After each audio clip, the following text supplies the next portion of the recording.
Hey, what's up? This is Joe. In this video, I go camping in a dilapidated cemetery in the mountains of West Virginia.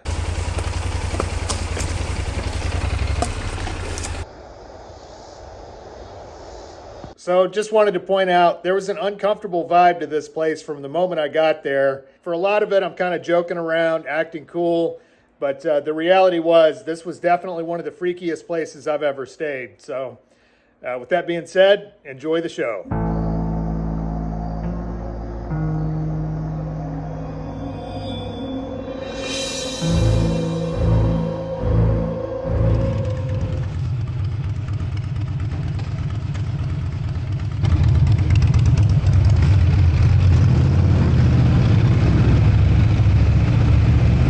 After checking out the races in Springfield, my buddy Dwight and I headed to his place in Indiana. I hadn't been back home since I'd left for Daytona in mid-February, and I was looking forward to resting up there and using the garage space to work on my bike. So we're here in Champaign, Illinois, not far from the Indiana state line, maybe another 30 miles or something like that. So we've been on the interstate for most of the day, and it's just quicker than anything. The weather's been absolutely gorgeous. We're gonna ride the interstate into Indiana and then get off on some state highways. It adds a little bit of time, but hey, we ain't in no hurry. No. How's your bike running? Running great. Is it? Couldn't ask for anything more, man. Done everything I wanted to do. That's a sharp machine. Ready for the next trip. I see behind, I don't know how much this is all shaking around. Because, you know, that's one of those quick release sissy bars. How does it feel? Does it feel tight? It feels Oh, that feels solid. tight. Yeah. Pretty tight. Yeah, you don't want to like be riding down the interstate with a loose load.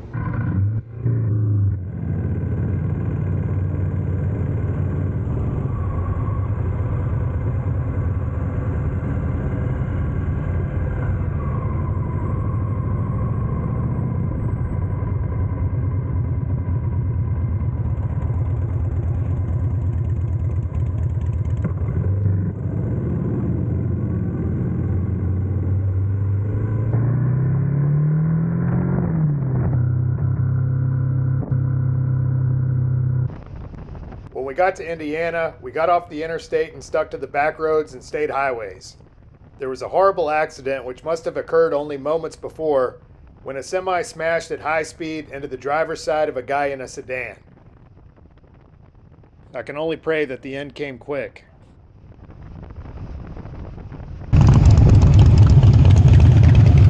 See that accident? I think that was a fatality, man. You see the dude all slumped over to the driver's side. Pretty sure I'm trying to be bad. Seeing that accident was a sobering reminder of the harsh reality of life on this planet. You're here one moment going about your business and the next, gone forever. My personal philosophy is grounded in the belief that man is a spiritual being having a human experience, and something else lay beyond the reaches of this temporal existence. Nevertheless, I intend to get the most out of this life while I'm still here.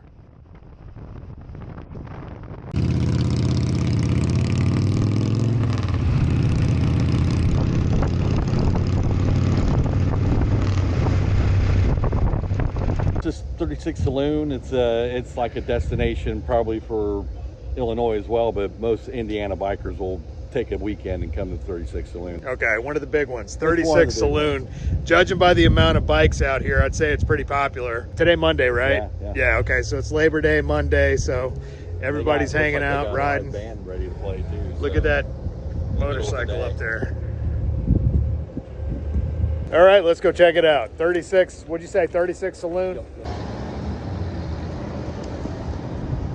That's literally an iron horse. There you go. Age before beauty.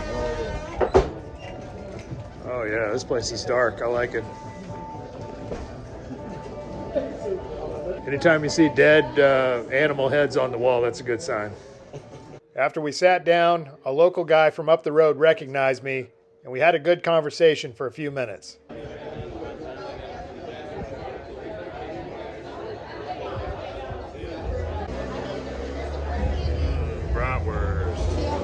food was good, and the band was tight. There's still time for you to finish your wine, then you should probably leave. No, it's hard to resist. Alright, just one kiss, then you should probably leave. 'Cause I know you know me. We both know where this is gonna lead.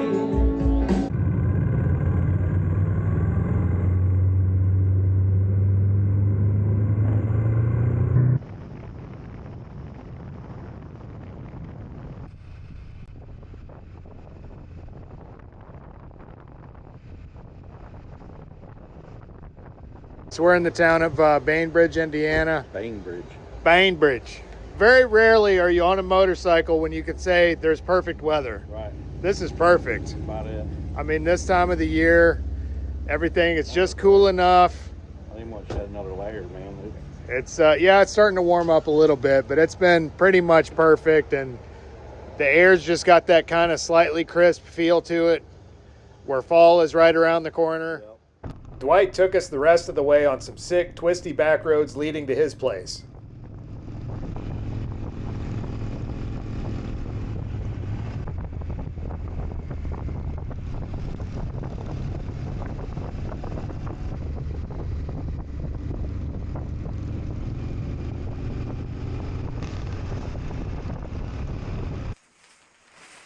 After I'd made my camp on Dwight's porch, he ordered a pizza and gave me some tips for using my Insta360 camera. I've never been great with modern technology. We hung out and watched the movie American Splendor, the story of a working-class stiff from Cleveland who started a comic book chronicling his everyday life and finding moments of enlightenment within the mundane world of the 9-to-5. All right, as usual, had a great sleep out on Dwight's porch. He went to work at like 4:30 this morning, just kind of slowly getting packed up and everything. Lost another hour, crossed into Eastern time now, so I'm going to take advantage of his shower while I'm here and then get back on the road. Basically, it was kind of like I was telling Dwight. What I like to do when I'm getting an early start is do the first part of the day on the interstate, just so I can put down some miles. And typically the condition of the roads on the interstate are smooth enough that it doesn't bother my shoulder that much. Additionally, on the interstate early in the morning, I could see any deer a lot better than on a smaller highway or a back road or something like that, because there's more of a shoulder on the road. I'm not sure how far away Dayton, Ohio is, but I'll probably make it there and then cut my way across the state of Ohio. Look for a place to make camp. Kind of need to get back home to Virginia and do some stuff there.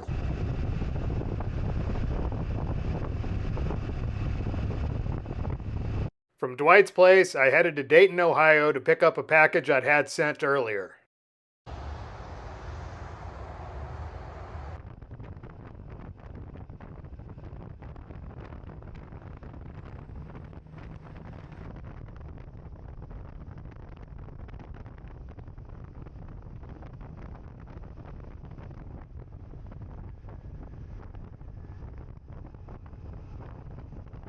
The weather's been absolutely beautiful. Shoulder's not bothering me too much, so I'm just going to keep riding. I really have no idea where I'm going to stay tonight, but in my experience, when the weather's good, you know, you take the gift and do as much riding as possible. From Dayton, I got back on the road and headed southeast.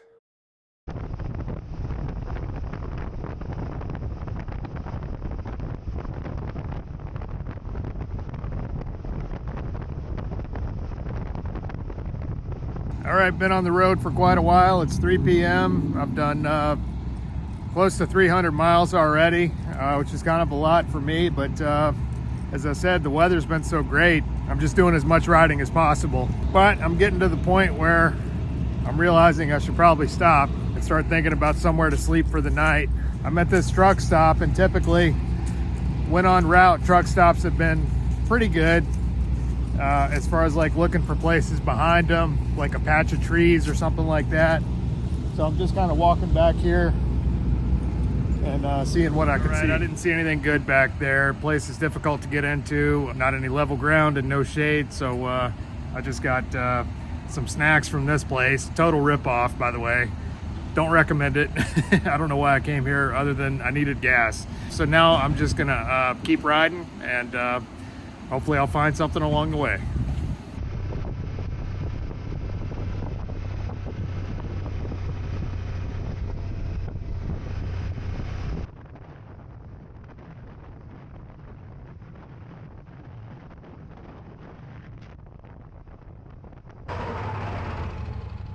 After crossing into West Virginia, I looked and looked for an out-of-the-way spot where I'd be concealed. I stopped to investigate what appeared to be an old parking lot with a bunch of weeds and trees growing through it. It probably would have been fine, but it was right next to some kind of a gigantic adult arcade, which made the whole idea seem super greasy and obscene. I rode on.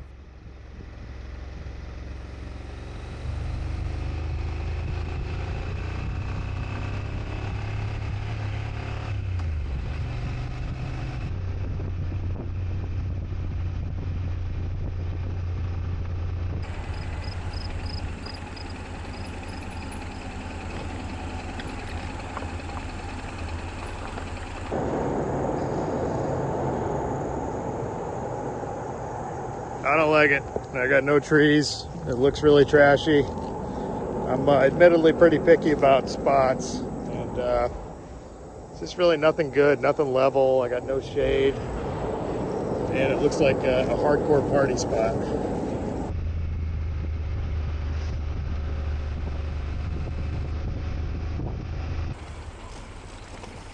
I kept riding until I came upon an old rutted up dirt road leading into the hills.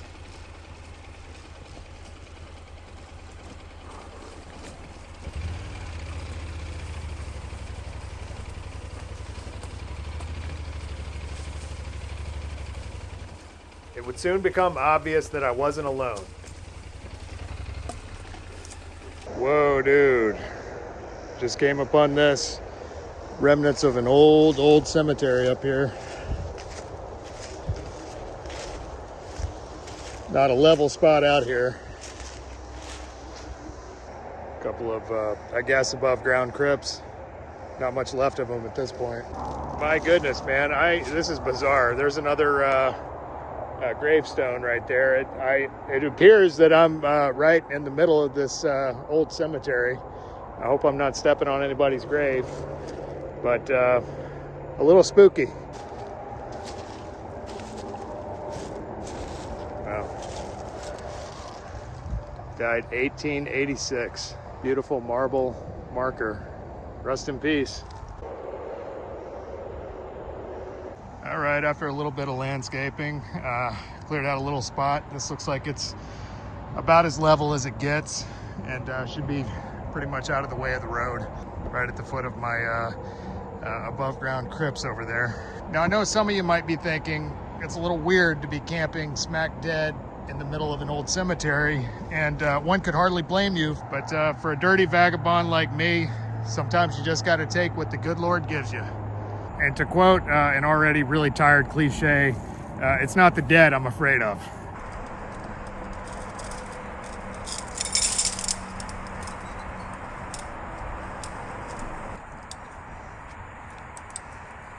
All right, I'm having second thoughts about that spot because I looked up and saw a couple of dead branches over top of that spot.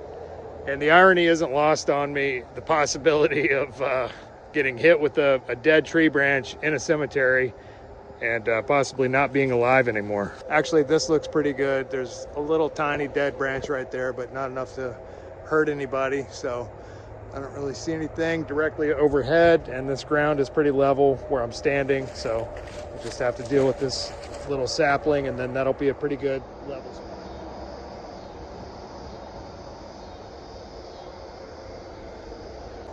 Well, my GV so-called handguard finally gave up. I've dropped the bike several times, but you know, they weren't really doing much for me anyway. I ride in the woods a lot, and I do bang up my hands, and as you can see, they're pretty banged up. I need to get some, probably some bark busters or something like that, because I do come into places like this. We're in West Virginia, which makes it 10 times more creepy, you know. Like I say, I'm not particularly worried about it. It looked like somebody really did a half-assed job trying to fence in this cemetery, because those gravestones are on the other side of the fence. All right, I am absolutely starving, man. I've done a pretty crazy amount of riding, for me anyway, especially on that bike. So dinner tonight, nothing much, I'm afraid. The pickings at the truck stop were not great, so I got a little bit of soy sauce left over. And some hard-boiled eggs. I love soy sauce and eggs. And I got some of these from Wisconsin. We're a little ways away from Wisconsin, but cheese curds with some smoked beef sticks. So initially, one of the spots that you may or may not have seen me pull into looking for a spot was behind this big adult arcade in the middle of nowhere. But it was kind of visible from the road, and frankly, that place had a way more creepy vibe than this place. Kind of like the comedian Bill Hicks used to say, this is just a ride, and it's got ups and downs and thrills and chills, and it's fun, but it doesn't last forever, and I can only pray for the souls of these departed folks, they could rest in peace. Listen, people can call me crazy and think I'm totally insane and super creepy and weird and whatever else, but I'm a very spiritual person, man. I've got what I personally believe is that the spirit is kind of like the person driving the car, and the body is the car. Once the car dies, I think the spirit goes elsewhere. Maybe it finds another car. Whatever spirit or spark of life that was kind of like animating that person has moved on to another plane of existence, you know, and maybe it's something that we can't even wrap our heads around. So, you know, I mean, I'm slightly weirded out being here, but it's not freaking me out enough that I'm like running for the hills or anything. If I was able to find a better spot, I would have stayed there, but this is pretty much it. We're already getting into the Appalachian Mountains, so all the ground is really jagged. Any of the non-jagged areas are already populated usually, so it's hard to find a spot. But yeah, it does appear, I think this is a grave marker that's been smashed, and then there's a couple other markers over here, and there's one right there at the foot of that tree. Pretty interesting. Nice, looks like they're made out of marble. Can't read it anymore, unfortunately, but yeah, whenever they buried this person, this tree was probably not even a sapling. It probably just took root in there and grew. It makes me wonder if it grew through the coffin or anything. Like, yeah, I don't know. Anyway, you think weird things being in a weird place like this. There's a couple other markers. Who knows when this fence was built and what the rhyme and reason was for building it the way that they did and not including these. But yeah, that begs a lot of questions. That tree kind of growing right next to that marker like that. Maybe a seed got into the coffin and then this is the tree. Stranger things have happened. If you've ever read Ripley's Believe It or Not, you've heard the story about the guy who was buried, had eaten some figs before he died, and a fig tree grew up out of his grave. I don't think that's a fig tree. Okay, so this is a newer marker that somebody put in front of these crypts. You got Alan Fraser, 1801 to 1861, Hannah McAllister, 1804 to 1850. One child died young. So I guess that's Alan Fraser. That would be Hannah McAllister. And that would be one child who died young. Interesting. All right, now the sun's went down and it's definitely getting a lot creepier out here. I don't know if I'm going to be able to handle it tonight. Honestly, I'm pretty scared. These markers are in a little bit better shape than some of the other ones. Okay. Baby infant, August 4th, 1827, I think. Oops, I accidentally stepped on a marker. Little tiny marker. F.A. Washington, August 4, 1822. It says August 4, 1821, or 7. Maybe it is a 2. No, maybe they died on the same day. Mother and infant. Maybe they died. She died in labor, and the baby died too. I don't know.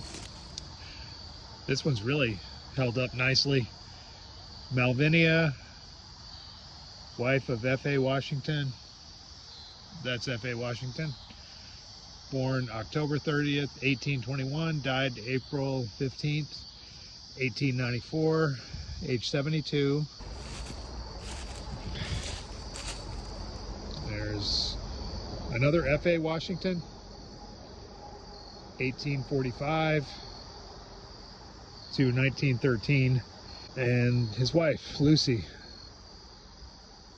1849 to 1884. Oh man, she didn't live very long.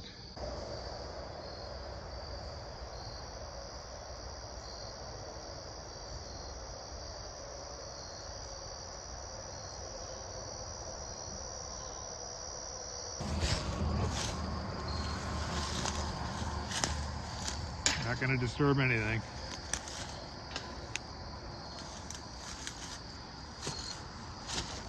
And hopefully no evil spirits come out.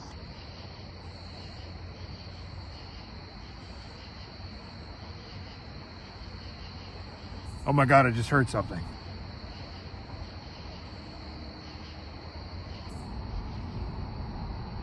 It sounded like a creaking sound. Like maybe one of the stones to those crypts being opened. I'm not even kidding. Listen.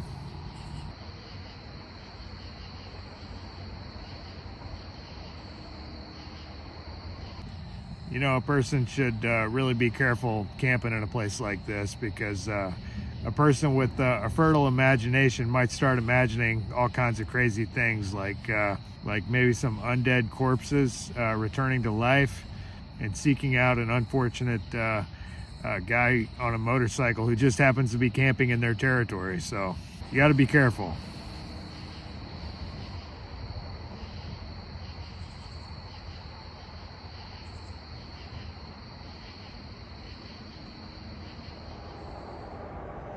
Well, as you can see, I didn't get kicked out by any spirits, living or otherwise, last night. Actually, the thing that freaked me out more than any kind of potential for paranormal activity, where I'm at in the Appalachian Mountains, this is black bear territory, man. I've seen more bear in these mountains than anywhere else. And as loud as that highway is, I can't hear if anything's sneaking up on me.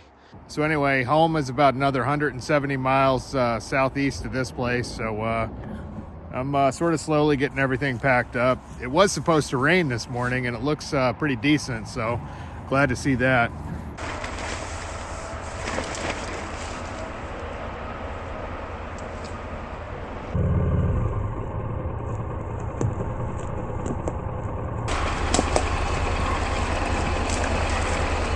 I'm not gonna lie, sleeping in that cemetery was pretty damn creepy. There was an odd vibe to that place from the start, a feeling of not being welcome. It didn't help that my handguard suddenly broke off, and later I discovered that my lower legs were covered with chigger bites. I will not be leaving a 5-star Yelp review. I rode on toward my home state of Virginia.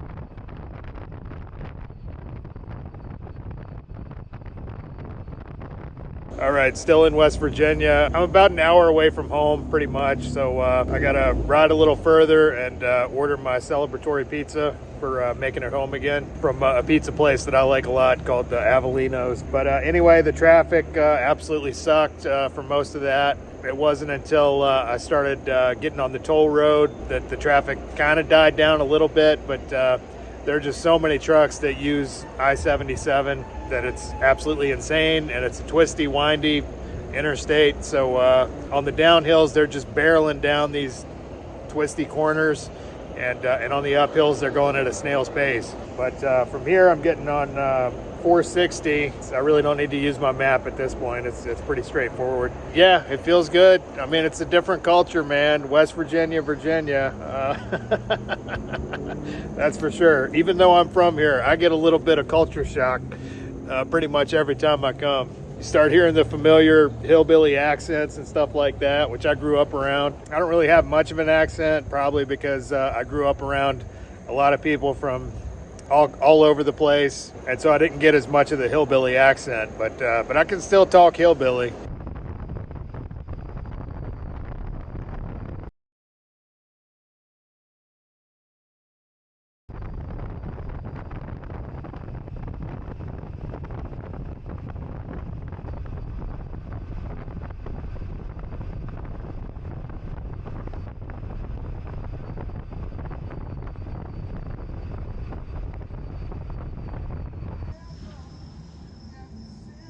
All right, so now I got to figure out how to get that pizza onto that bike.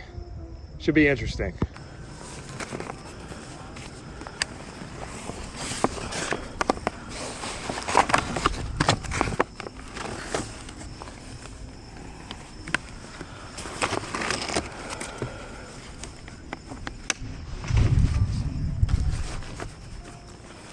Glad I saved that extra bungee nut.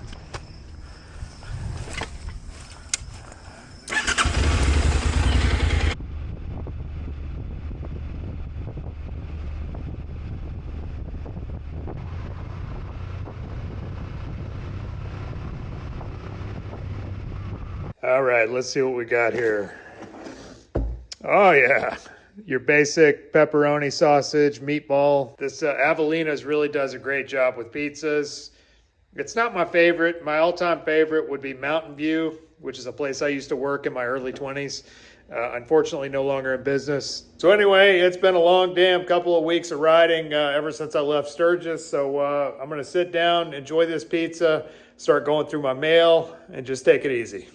See you in the next video. Now that I was back home, I sat down in the garage and got to work.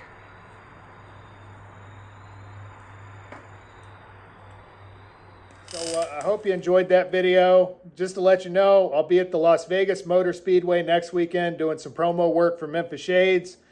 Please stop by if you happen to be in the area. And with that being said, if you enjoyed this video, please hit like and subscribe.